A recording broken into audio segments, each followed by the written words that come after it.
Rend your heart and not your garments. What does this phrase mean that's taken from the prophet Joel? Does it mean that if you have a compulsion to tear something up, that it should be your heart and not your clothes? Because tearing your clothes is just wrong? Of course not. It means something deeper. Clothes on a spiritual level represent spiritual truths.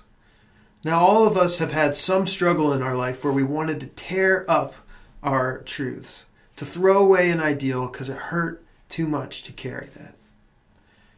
One big place that this happens in our lives is when somebody we love starts to fall away from the ideal.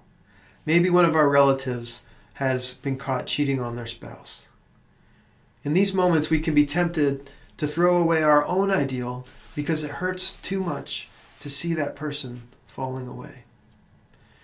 But in these moments, the Lord actually asks us to do something that might be a little harder. He says, rend your heart, not your garments. Return to the Lord, for he is compassionate and full of grace, slow to anger and abounding in love. You see, rending our heart on a spiritual level means grieving the loss of an ideal, feeling the sadness of seeing an ideal not lived up to. So here's my question for you. Has there been a big event in your life where you let go of a truth or an ideal? I think all of us have actually had many of these moments in our life, and over time, as they developed, they start to become little holes in our heart, little tears in our heart. And in a certain sense, God is asking us to take a look at those tears, those places where we've fallen away or somebody else has fallen away. So here's my challenge for you this week, if you choose to take it.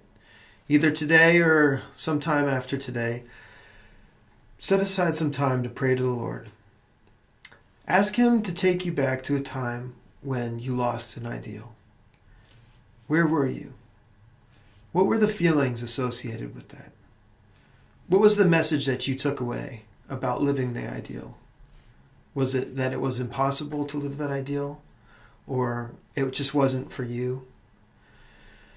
Now I want you to after this, I want you to invite the Lord to come into that place full of love and abounding with mercy, and invite him to tell you what that ideal is that he wants to bring back into your life.